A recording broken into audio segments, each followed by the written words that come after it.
Hi there, my name is Milena and I'm a Serbian-born artist and illustrator living in Canada. Thank you for joining me in this demonstration as part of IWS Watercolor Day. See you there.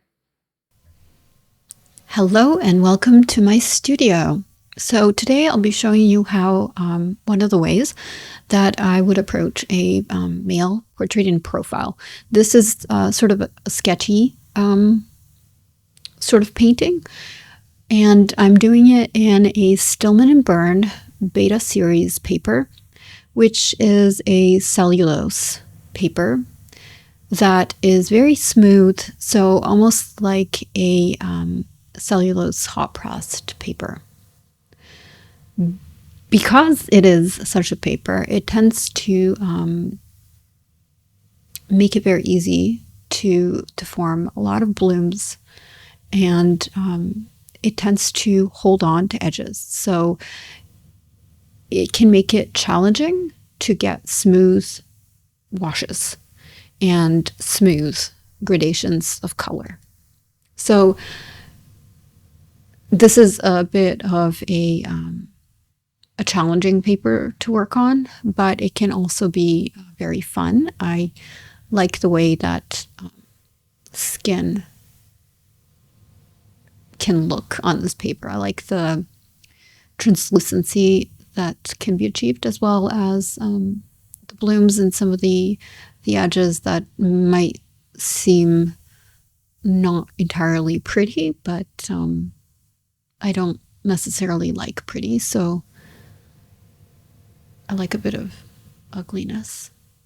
So the way that I paint is generally to start with whatever my focal point is going to be. So I do this because I find that if I focus on finishing all the rest of a painting and then get to the most important part and ruin it, I will have wasted many hours. And I'm not keen on wasting time. I don't have a lot of time. So, I mean, we're all busy, but I'm quite limited in my time. So I tend to prioritize the important area of the painting and then work out from there. And the way that I paint is, I suppose it can be a bit of a challenge because it's quite fast, and it involves basically weaving together the entire wash, which is very sort of micro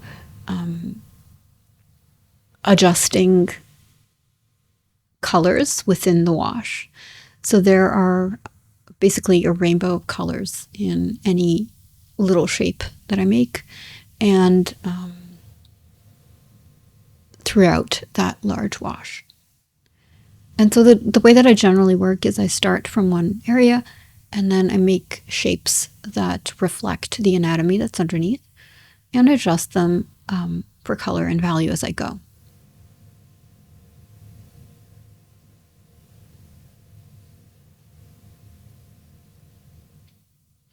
Here you can see that variety of color. And I tend to use color as value, for its value. You can see that I've started off with 4 large sort of wells of mixed color. Those are not pure colors, they're all a little bit mixed. They might appear as pure colors on your screen. I'm not sure what your screen looks like. You know, the screen settings are just so different on any screen that I look at. It looks completely different. So you know, the reality of it is that those colors are quite different. They're mixed, they're slightly desaturated, and I will further mix them on the paper. The mixtures for skin tones are a red and a yellow, and a complement, so that could be a blue, a green, or a violet. In this case, I'm using blues and a little bit of green, which is mixed from the blues. So in general, when I'm painting, I like to have a minimum of layering and a sort of, I've always been taught or at least when I started to paint, I was taught, particularly when I started in Japan in Sumi, one stroke is better than two is better than three. Minimum of strokes is better than more. So I've always tried to get everything down in as little layering as possible. And so that's my general idea and approach. Sometimes, particularly in lighter skin tones such as this gentleman here, that can be a challenge because the skin tone is so light. It's difficult to get enough structure into it and enough value variation into it. That's very subtle value variation in the single layer. So you'll see that in this particular case, what I'll be showing you is really the first wash that I do. And then further, I will continue to work on it further just to refine some of the subtle value shifts and structure within the face. So you can see the sheer variation of color here. We go from a quite saturated red to a slightly desaturated red to a cooler blue, and then a more maroony color.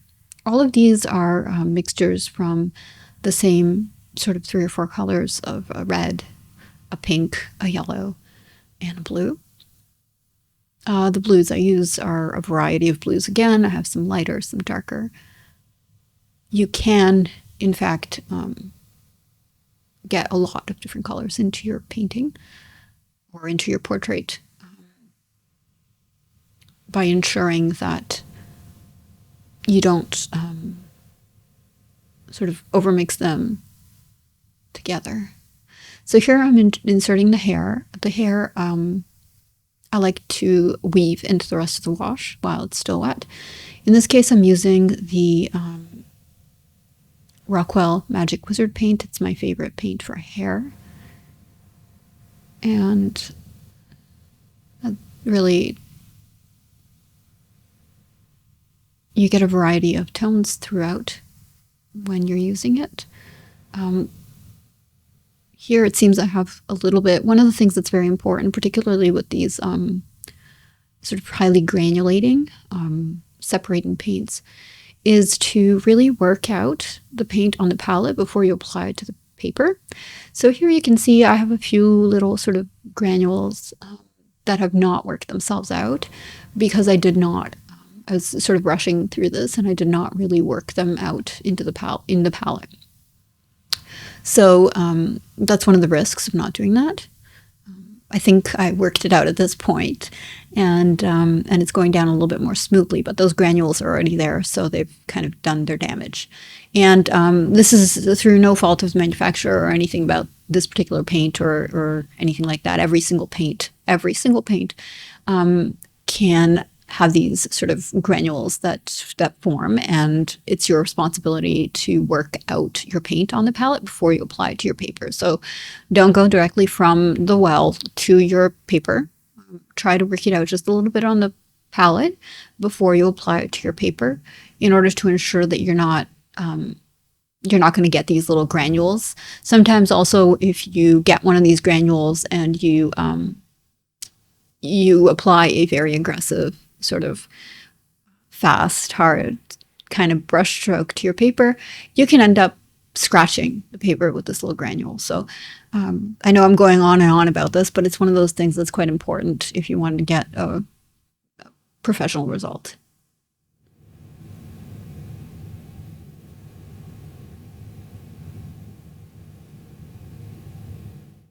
And working water throughout. These separating paints from Rockwell are also very good because as you add water, you're going to get a lightening value, so they can give you some sort of hair-like textures. I don't like to do a lot of work on the hair, not too much little lines and things.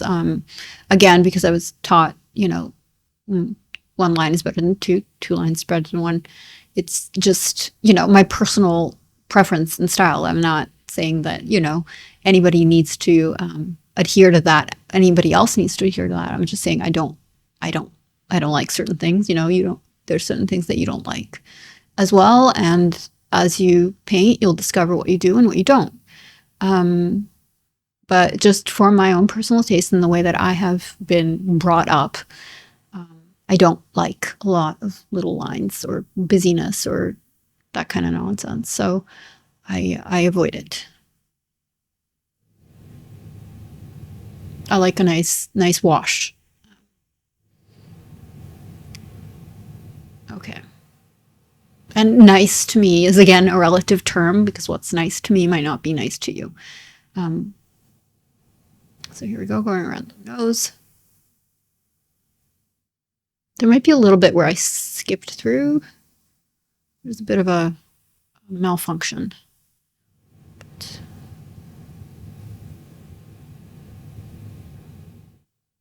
softening a little bit of those edges. There we go. So I took a little break and now I'm back.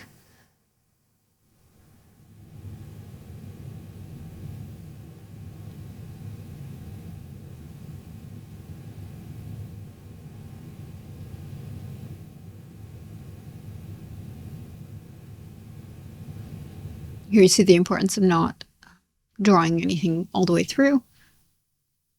I don't like to draw little lines that go all the way through. I like to have broken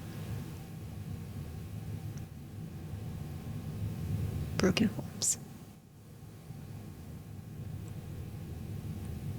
And you'll see at this point, this is all very pale. So I'm sort of working on the kind of, I suppose, the shadow of the face. So if you look at the face in, or the reference photo, in this case, he is lit from the front. And so the parts that I'm painting are all the areas of the face that are in shadow. And those are helping me to define the form from the get-go. And then, so really backwards of the way that you would normally paint, I define those shadowy areas, and then I'll add a sort of light area wash in the next stages. Here I am cleaning out my palette. So once you see your mixing wells getting contaminated, things not looking quite clean, you need to make sure that you clean out your palette. One of the biggest dangers of working in watercolor is to have your colors become contaminated or become unsure of what you're dipping into and what you're putting down on your paper. So if you want to have clean, fresh color, you need to use clean, fresh color at all times. And that might mean wasting some paint.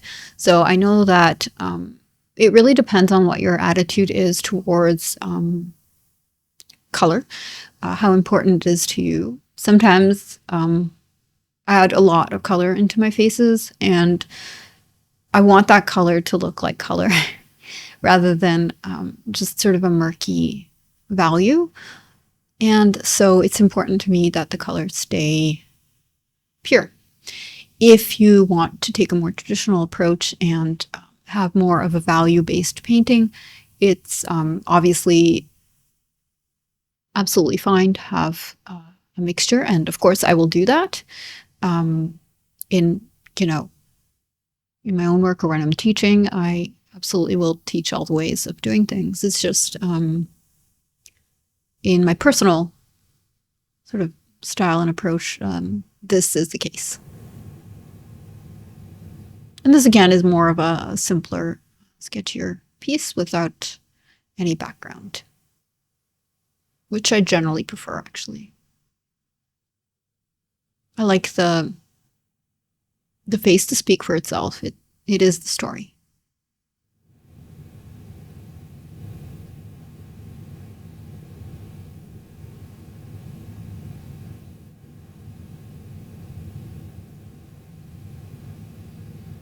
I'm darkening some of those areas, so I want to make sure I have those darker areas and the shadowy areas defined properly before I add that lighter wash that I'm going to do after the demonstration is complete.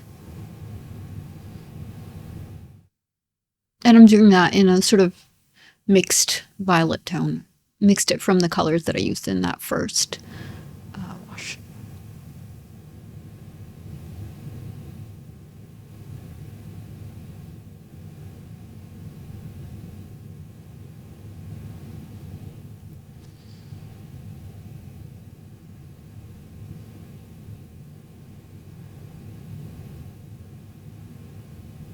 And you'll notice that I'm holding my brush quite close to the ferrule when I'm doing these drawing parts, and was quite far from the ferrule when I was doing that initial lay-in. It was quite towards the back of the handle, which helps to keep you loose. Obviously, if you don't have a lot of practice, that just can make you mess. But once you've had, once you've sort of started to practice that idea and made plenty of messes, you start to get more and more precise with it.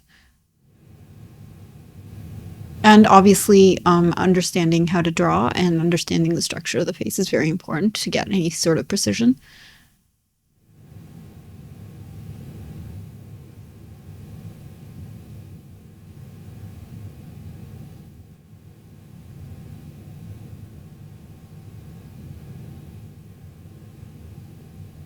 So this is a bit of a challenge here because I'm quite far away from this, even though you will see my head in, I'm far away, and this is a very small eye, so it's difficult, but I'm forging ahead here, just adding some folds and creases to the eye.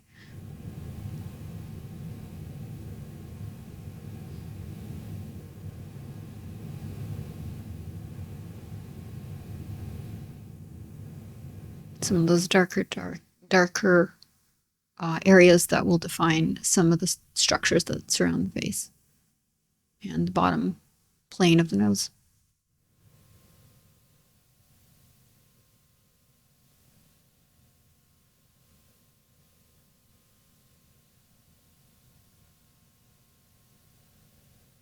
Here I'm just eliminating some of the light, little bits of light in the hair.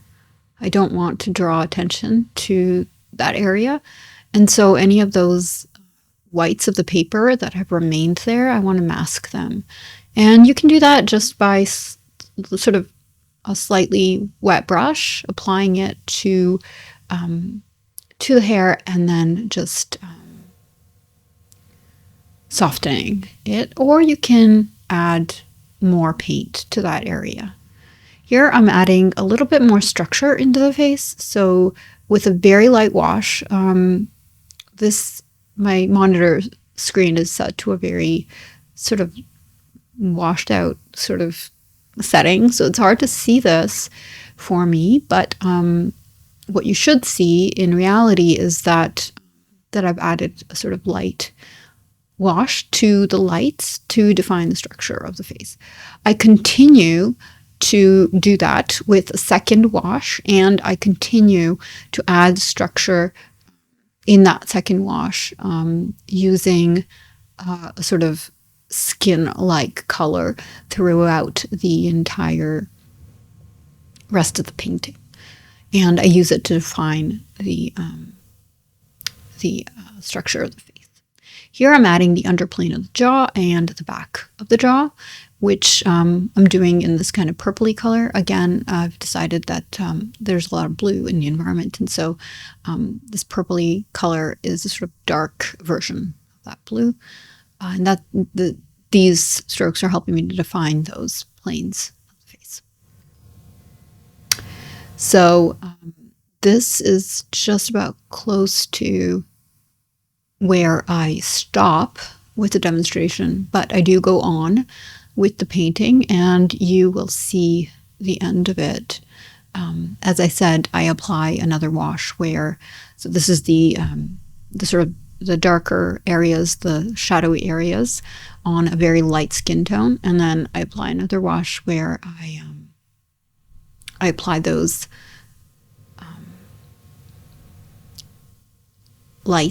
lighter areas with structure, and obviously give him more of a skin tone because there's a lot of just white in his skin right now. I'm going to be washing over that. So this is just sort of backwards portrait painting with my sort of signature color spotting.